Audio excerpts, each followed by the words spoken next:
আমার প্রিয় সপ্তম শ্রেণীর শিক্ষার্থী বন্ধুরা, তোমাদের সকলকে আমার চ্যানেলে স্বাগত জানাই। আশা করছি তোমরা সকলে খুব ভালো আছো। আজকে আমি তোমাদের 2024 সালের রায়ো মার্টিনে যে প্রশ্নবিচিত্রা প্রকাশিত হয়েছে তার 262 পাতায় যে 2 নম্বর স্কুল রয়েছে, সেখানে তোমাদের সপ্তম শ্রেণীর বন্ধুদের তৃতীয় পর্যায়ক্রমিক মূল্যায়নের ইতিহাসের প্রশ্ন দেওয়া রয়েছে। আমি আজকের উত্তরগুলো তোমাদের দেখিয়ে দেব। ইতিমধ্যেই যারা চ্যানেলটিকে সাবস্ক্রাইব করে নিয়েছো তাদের সকলকে অসংখ্য ধন্যবাদ জানাই। আর যারা নতুন দেখছো তারাও চ্যানেলটিকে সাবস্ক্রাইব করে নিয়ে সাথে থেকো। চলো তাহলে শুরু করছি। দেখো, একের দাগে সঠিক উত্তরটি বেছে নিয়ে লেখো। 1 নম্বরে তাঞ্জোরে মন্দির নির্মাণ করেন, এটা হবে প্রথম রাজরাজ। 2 পাল যুগের শিল্পরীতিকে বলা হতো প্রাচ্য শিল্পরীতি। লক্ষণ সেনের আমলে একজন অভিধান প্রণেতা ছিলেন সর্বানন্দ। তুগলক বংশের প্রতিষ্ঠাতা ছিলেন মোহাম্মদ বিন তুগলক। চৈতন্য ভাগবত গ্রন্থটি রচনা করেন বৃন্দাবন দাস। বাহমনি রাজ্যের শ্রেষ্ঠ সুলতান ছিলেন তাজউদ্দিন ফিরোজ শাহ। রানা প্রতাপ সিংহের রাজধানী ছিল কুম্ভলগড়। মনসব বলতে বোঝানো হয়েছে মোগল প্রশাসনিক পদকে। বাংলার ভক্তি আন্দোলনের প্রাণকেন্দ্র ছিল নবদ্বীপ।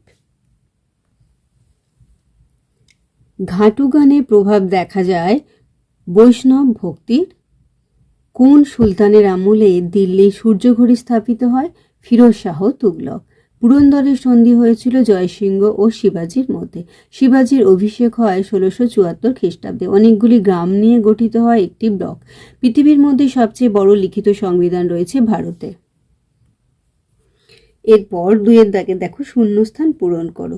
পৃথিবীর সর্ববৃহৎ বৌদ্ধ স্তূপটির নাম, এটা হবে ইন্দোনেশিয়ার বরবদুরের স্তূপ।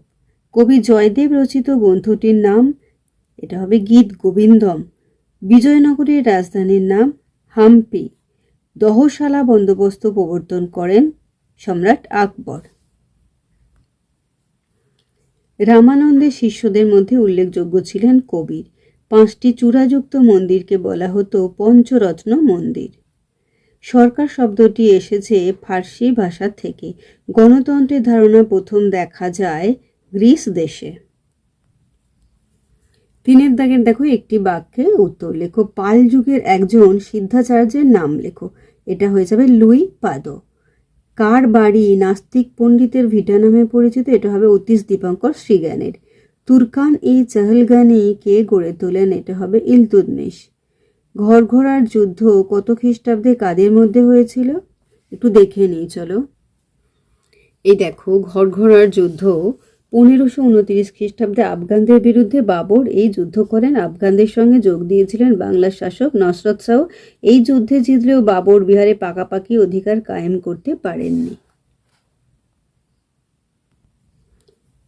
শেরশাহের সমাধি সৌধটি কোথায় রয়েছে?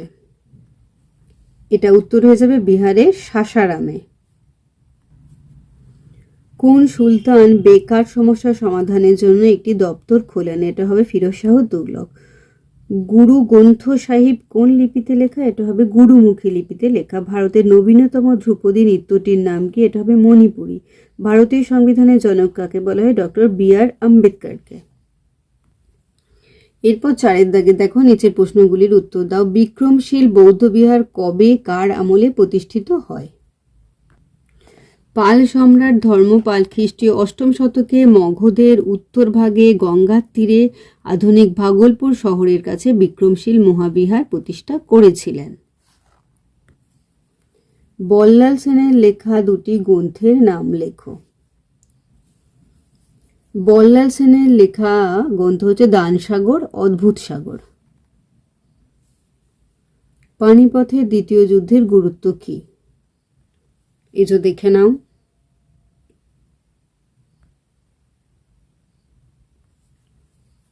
ক্যালিগ্রাফি ও মিনিয়েচার বলতে কি বোঝো? উত্তরটা দেখো। দিন ই ইলাহি কে প্রবর্তন করেন? এই মতাদর্শ কোথায় আলোচিত হয়? দেখে নাও উত্তর। একটি দেশের সংবিধান কেন প্রয়োজন হয়? দেখে নাও উত্তর। 5 দাগে দেখো নিচের প্রশ্নগুলির উত্তর দাও। সামন্ততন্ত্র বলতে কি বোঝো? উত্তরটা দেখো। উলাক ও দাওয়া কি? দেখো, ভারতে ডাকে চিঠিপত্র পাঠাবার দুরকম ব্যবস্থা আছে। ঘোড়ার ডাকের ব্যবস্থাকে উলাক বলা হয়। এই ব্যবস্থায় প্রতি 4 মাইল অন্তর ডাকের ঘোড়া রাখা হয়। পায়ে হাঁটা যে ডাকের ব্যবস্থা আছে তাকে বলা হয় দাওয়া।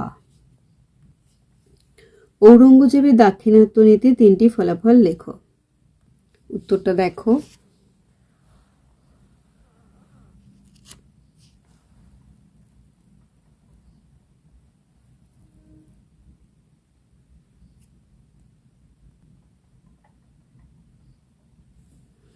এবার দেখো, টিকা লেখো সাধিকা মীরাবাই। দেখে নাও।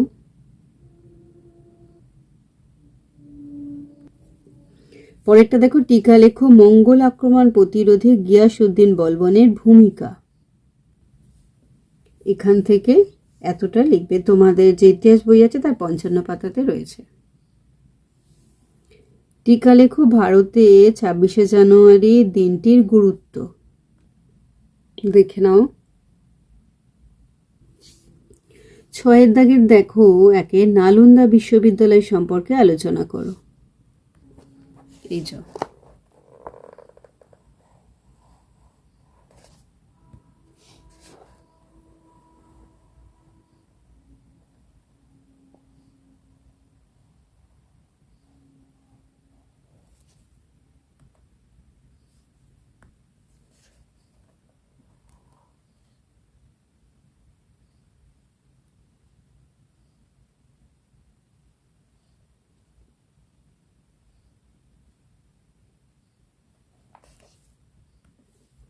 দুইয়ের মোহাম্মদ বিন তুগলককে পাগলা রাজা বলা হয় কেন?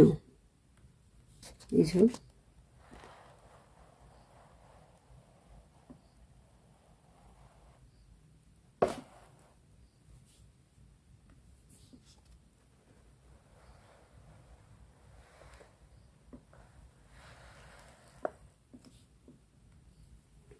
আকবরের রাজপুত নীতি সম্পর্কে লেখো।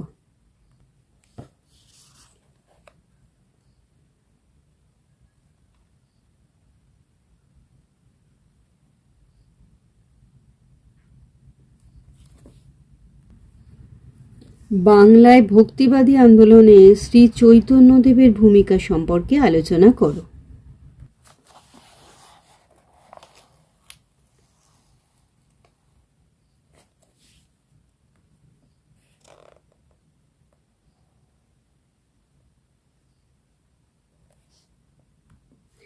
তাহলে আমার প্রিয় সপ্তম শ্রেণীর শিক্ষার্থী বন্ধুরা, আজকে তোমাদের আমি 2024 সালের রায় মার্টিনে যে প্রশ্নবিচিত্রা প্রকাশিত হয়েছে তার 262 পাতা যে 2 নম্বর স্কুল হয়েছে, সেখানে তোমাদের সপ্তম শ্রেণীর বন্ধুদের 3য় পর্যায়ক্রমিক মূল্যায়নের ইতিহাসের প্রশ্ন দেওয়া রয়েছে। আমি তার উত্তরগুলো দেখে দিলাম। আশা করছি সকলেই বুঝতে পেরেছো। ভিডিওটি ভালো লাগলে লাইক করো, কমেন্ট করো, বন্ধুদের মধ্যে শেয়ার করো। আর আগামী দিনে নতুন নতুন ক্লাসগুলো পাওয়ার জন্য অবশ্যই চ্যানেলটিকে সাবস্ক্রাইব করে সাথে থেকো। তোমরা সকলে খুব ভালো থেকো।